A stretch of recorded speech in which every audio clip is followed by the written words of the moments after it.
ఎన్నేలా ఈ సిన్నోడెవరే ఇన్నల్లా కన్నీళ్ళన్నీ తుడిసేశాడే తెల్లాని నవ్వులు నువ్వే సల్లని వాడే తెల్లారా గట్లా ఎలుగై ఉదయించాడే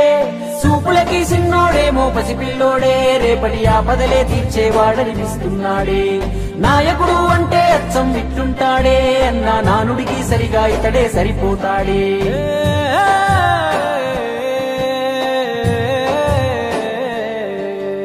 మా అయ్య రాజన్న బిడ్డ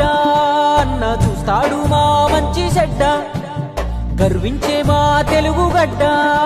ఈ జగనన్నకే సొంత అడ్డ గుండెల్లో గాయాలెన్నో ఉన్నా ముండి గటమల్లే ముందుకెళ్ళినాడు గుడిసెల్లో దీపం అయ్యినాడు అన్న పేదోడి పల్లెంలో నా కూడు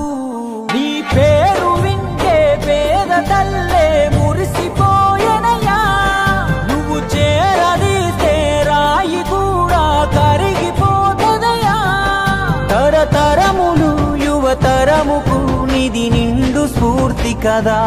ఓ జయ హో జగనన్న నీ కథాగానం పాడుతున్నా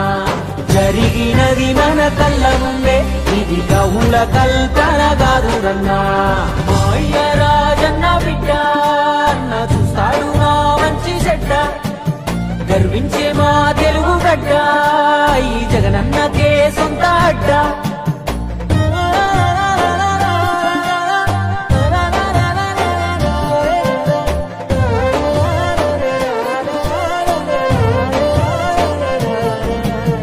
పులకించినాదమ్మ పులివెందులా వీరత్వం ఉదయించంగా నలుదిక్కులా రాజన్న విజయమ్మ తెలుసులుగా జగనన్న జన్మించాడు యువరాజుగా చదివాడులే పెద్ద బల్లో అయినా వేదన గుండెల్లో రాజన్న బాటన అడుగులేశాడు రాజకీయంలో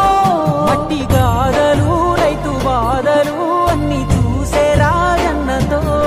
ముఖ్యమంత్రిగా తండ్రి చేసిన ప్రగతి ప్రేరణతో జనములో దినదినముగా తను ఎదుగు సమయములో కన్న తండ్రే కన్ను మూసి కలత మొదలాయి ఎడుగురి సందెంటి గన వారసుడితడే యాడున్న పేదల కొరకే యోచిస్తాడే తాతయ్య రాజారెడ్డిని తలపించాడే తన తండ్రి స్థానంలోకొస్తానన్నాడే రాజన్న కొడుకే అన్నా రాజీ పడడే ఎంత పడగొడితే అంతకు మించి పైకొస్తాడే ఢిల్లీనే ఎదిరించి పల్లెలకెళ్ళాడే అయ్యా రాజన్న అభిమానులనే ఓదార్చాడే